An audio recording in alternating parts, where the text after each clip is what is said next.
ये रोज़ नई खबरें आ रही हैं, फ़ौज ने किया वहाँ। अदालतें बेचारी कुछ कर सकती हैं, लेकिन होगा कुछ भी नहीं। जब जर्नलिस्ट कम्युनिटी नहीं बोली, मैं भी गोली मार दी जाएगी। तो अरशद साहब जो सवाल उठा रहे थे, वो सवाल तो अब हर आम पाकिस्तानी उठा रहा है, तो इसका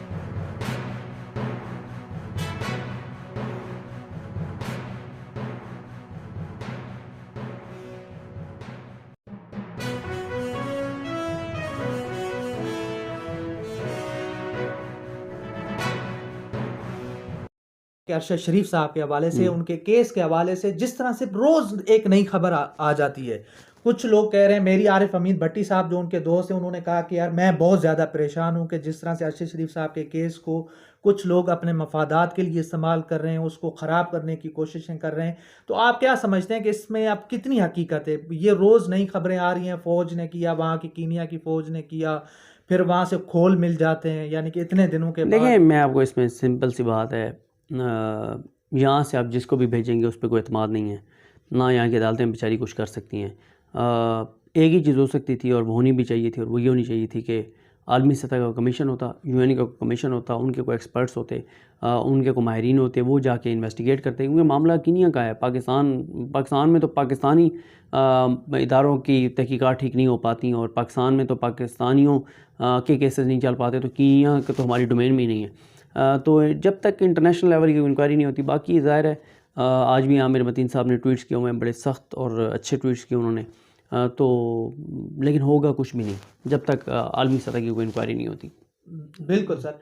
यहाँ पर ये भी बताएं कि सर अरशद शरीफ साहब ने बज़ाते खुद एक मिशन थे करप्शन के खिलाफ, अशराफिया के खिलाफ, बाकी लोगों के खिलाफ। तो आप क्या समझते हैं कि ये अब जो मिशन था ये ख़त्म हो चुका या आगे चलेगा, और जो उनके सवालात थे वो और जो है तकवीयत उनको मिलेगी और लोग और मज़ीद पूछेंगे, देखिए या मुझे आपकी अपनी कम्युनिटी भी जो जर्नलिस्ट हैं नहीं, वो। जर्नलिस्ट कम्युनिटी के हवाले से कल इमरान खान साहब ने भी कहा कि उनको बड़ी मायूसी हुई, जर्नलिस्ट कम्युनिटी नहीं बोली। अरशद साहब जो सवाल उठाते थे वो सवाल सर तो अब बोल तो अब भी बोल नहीं रहा है, आप नहीं बोल नहीं, रहे हैं। मैं अच्छा, ओवरऑल आप बात कर ओवरऑल रहे बात कर हैं रहा जी, हूँ। ठीक है। 5-7 लोग तो बात कर रहे हैं, बाकियों की मैं बात कर रहा हूँ, हज़ार सहाफ़ी हैं। मगर अ, मुझे आप यहाँ पे मैं आपकी बात जो है काटूंगा। आपकी बात मुझे याद आ गई, जिस दिन अरशद शरीफ साहब का कायदे आज़म हॉस्पिटल उनको लाया गया, आखिरी जो उनके वो रसूमा जो पोस्टमार्टम वगैरह के लिए, तो वहां पर आपने कहा था कि शायद लोग डर जाएंगे। तो हाँ, यही हुआ कि अब लोग डर गए, उस तरह से नहीं, डर के बातचीत। अलावा भी वजह ना, जो प्रो पीएमएलएन है, प्रो पीडीएम है, वो तो वैसी बात नहीं कर रहे इसके ऊपर, और कुछ डर भी गए हैं, उनको खौफ है कि हमें भी गोली मार दी जाएगी। तो बाकी है कि जो अरशद साहब जो सवाल उठा रहे थे, वो सवाल तो अब हर आम पाकिस्तानी उठा रहा है, तो इसलिए मेरा ख्याल है कि कोई फ़ायदा नहीं हुआ। अगर कोई ये समझता था कि इससे कोई उनकी आवाज़ खामोश होने से उनका मिशन रुक जाएगा, या उनका वो जो एक वो जो एक्सपोज़ कर रहे थे वो चीज़ें, तो वो तो नहीं रुकी, वो तो और ज़्यादा बढ़ गई हैं उनके बाद। समा ने एक खबर चलाई, उसके बाद कौसर काजमी साहब ने वो रिपोर्ट की, तो उसके ऊपर आप क्या कहेंगे? ये उनकी किरदार कुशी है, या जिस तरह से वो खबरें चला रहे थे कि वो वहाँ पर मुंतकिल हो रहे थे, कोई कारोबार करना चाहते, तो इस खबरों में वो कितनी असल सदाकत में है? खबरें तो देखी नहीं है कि उन्होंने किस तनाजुर में बात किया, ज़ाहिर है वो खबर देख के उसके ऊपर कमेंट किया जा सकता है। बिल्कुल सर।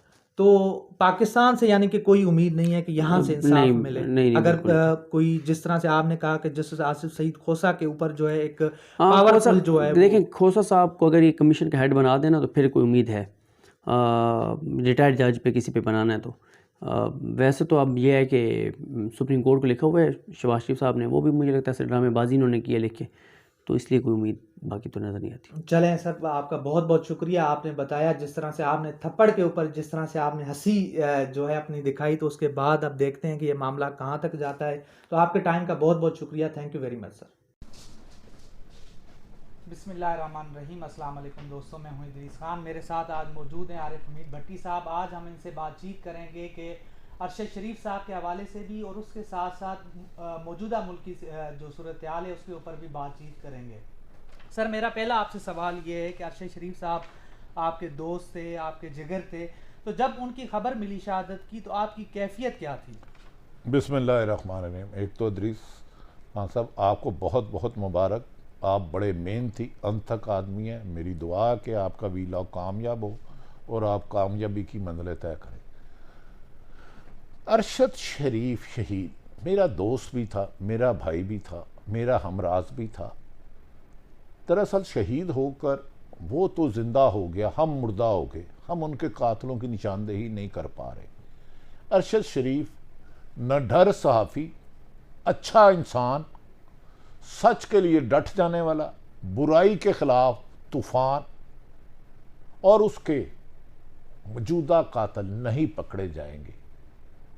उसकी क्या वजह है सर, उसके कातिल क्यों नहीं पकड़े जाएंगे? उसकी अदरीस खान साहब वजह यह है कि अरशद शरीफ जितना बड़ा इंसान था, मेरे पास वो अल्फाज नहीं है उसकी अहमियत के मुताबिक बताने का। पाकिस्तान की तारीख का अगर किसी जर्नलिस्ट का बहुत बड़ा जनाजा हुआ है तो आप उस जनाजे में खुद थे फैसल मस्जिद में। बिल्कुल, बहुत बड़ा जनाजा था सर। वो मिसाल ही नहीं मिलती। दूसरी बात ये कि क्या पहले देखना यह है, मौजूदा कमीशन बनाया गया, इस पर उसकी वालदा ने अदम एतमाद का इजहार कर दिया। उस पर दर्जनों मुकदमात किसने करवाए? पाकिस्तान की ज़मीन अरशद शरीफ जैसे इन्वेस्टिगेटिव जर्नलिस्ट के लिए इतनी तंग कर दी गई, इतनी तंग कर दी गई कि ना चाहने के बावजूद, बेशुमार रिलायबल सोर्स की इंफॉर्मेशन के बावजूद वो पाकिस्तान नहीं छोड़ना चाहता था। लेकिन हालात इतने तंग किए गए कि वो अपने घर में महफूज नहीं रहने लगा, अपने दफ्तर में गैर महफूज हो गया और उसे पाकिस्तान छोड़ना पड़ गया। और कीनिया में ये उसकी क्या इन्वेस्टिगेशन करेंगे? मैं एक सवाल करता हूँ, अरशद शरीफ के खिलाफ मुकदमा कौन दर्ज करा रहा था? उसको अफेयर किसने करवाया? उसके माल कान पर एयरवे की इंतजामिया पर कौन दबाव डाला रहा था कि टीवी पर हम अरशद शरीफ की शक्ल नहीं देखना चाहते? आखिरी 6 महीने वो किसके बारे में प्रोग्राम करता रहा, वीलॉग किसके बारे में करता रहा, ट्वीट किसके बारे में करता रहा? आप उन तक पहुंच जाएं तो आपको हकायक पता चल जाएंगे। बिल्कुल सर। और यहाँ पर ये बताएं कि सर अरशद शरीफ एक मिशन थे करप्शन के खिलाफ, जो है झूठ के खिलाफ, तो आप क्या समझते हैं कि अब ये मिशन रुक गया है या फिर चलेगा? देखें, शहीद अरशद शरीफ की जगह कोई नहीं ले सकता। उसने अपने खिलाफ होने वाली साजिशें कि मुझे कत्ल किया जा सकता है या झूठे मुकदमा दर्ज किए जाते हैं, सदर पाकिस्तान आरफ अलवी को 12 जुलाई को ख़त लिख दिया था, ऑफिशियल लेटर चीफ जस्टिस और उनमें मेरा भी नाम था, इमरान रियाज साहब का नाम था कि जिन्हें ख़तरा है। इमरान रियाज साहब का नाम, समी इब्राहिम था, सदीक जान साहब का नाम था, साबर शाकर साहब का नाम था। ये तो रिकॉर्ड का हिस्सा है। उस वक्त उन्हें क्यों नहीं तहफ़्फ़ुज़ दिया गया? क्या उनको इन भेड़ियों के खिलाफ हवाला कर दिया गया? और वो दुबई गया, उसको दुबई भी नहीं रहने देने दिया गया। क्या ये सच नहीं है कि दुबई में जाके कहा गया 48 घंटे के अंदर छोड़ो? अब कह रहे हैं खुरम कौन था, फलां कौन था। अरशद शरीफ माफिया के खिलाफ एक खतरा था। उसने सारी उम्र करप्शन के खिलाफ ऐसी ऐसी इन्वेस्टिगेशन स्टोरी की और ऐसी ऐसी, अदरीस खान साहब आपको चैलेंज कर रहा हूं, उसके पास रिकॉर्ड था कि अगर वो सामने आ जाए तो पाकिस्तान में भूचाल आ जाए। ऐसी ऐसी शख्सियत का रिकॉर्ड था। 22 साल उसने डिफेंस रिपोर्टिंग अरशद शरीफ ने की, 22 साल। बिल्कुल सर। यहाँ पर ये बताएं कि सर आपकी उनके साथ उनके शहादत से पहले क्या बात हुई, और उसके अलावा ये बताएं कि जो एक डॉक्यूमेंट्री लाना चाह रहे थे, क्या वो मुकम्मल हो चुकी है? आपके पास इस हवाले से क्या खबरें हैं? देखें अदरीस, अरशद शरीफ शहीद के साथ बहुत सारी चीज़ें सच चले गया। मेरी उनसे तकरीबन 1 दिन पहले उनकी शहादत से बात हुई और वो 42 मिनट गुफ्तगू हुई। वो अगला वीलॉग मुल्क की अहम तरीन शख्सियत के बारे में करना चाह रहा था, उसकी मुकम्मल उसने डिस्कशन की। उसके पास हार्ड ड्राइव जो होती है 10-12 डॉक्यूमेंट्स के रिकॉर्ड थे और उसने 10 दफ़ा इजहार किया कि मुझे इसकी ज़िंदगी का ख़तरा है। एक साहब का तो वो टिकटॉक भी वायरल करता था। जो 42 मिनट बात हुई तो उसने कहा, आरिफ 4-5 दिन से मेरे इर्द गिर्द फिर खतरे मंडला रहे हैं, मेरे पास यूके का और अमेरिका का वीज़ा नहीं, मैं बहुत कोशिश कर रहा हूँ। वो थोड़ा सा परेशान था कि मुझे फॉलो किया जा रहा है, और मेरा ख्याल है उस शहीद को पता चल गया था कि शायद उसे कोई मारने वाला है। आखिरी उसके 42 मिनट की गुफ्तगू मैं पूरी नहीं कह सकता। बिल्कुल सर। और सर यहाँ पर ये बताएं कि क्या आप समझते हैं कि इस मौजूदा निज़ाम में, इस हुकूमत के होते हुए, कि अरशद शरीफ के कातिल पकड़े जाएंगे, गिरफ्त में, कानून की गिरफ्त में आएंगे या फिर नहीं? इनका भी वही अंजाम होगा जो पहले कमीशन बनते हैं या पहले जो कत्ल हुए हैं? हामिद मीर साहब को गोलियां लगी, उसका एक मुल्ज़म नहीं पकड़ा गया।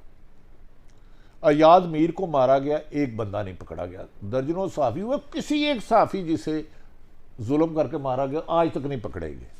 मौजूदा ये हुकूमत उसके कातिल कैसे ढूंढेगी जिसने खुद अरशद शरीफ के खिलाफ 16 से ज़्यादा दहशतगर्दी और गद्दारी के मुकदमात दर्ज कराए। जिस दिन उस शहीद का पाकिस्तान में लाहद जनाजा आया, मैयत आई एयरपोर्ट पर, उस दिन हुकूमत प्रेशर डाल रही थी कि उसकी लाइव कवरेज ना की जाए। आप कह रहे हैं कि ये उसके कातिल पकड़ेंगे, ये तो उसकी लाइव कवरेज नहीं करने दे रहे थे। अगले दिन एक प्रेस कॉन्फ्रेंस का समुंदर आ गया कि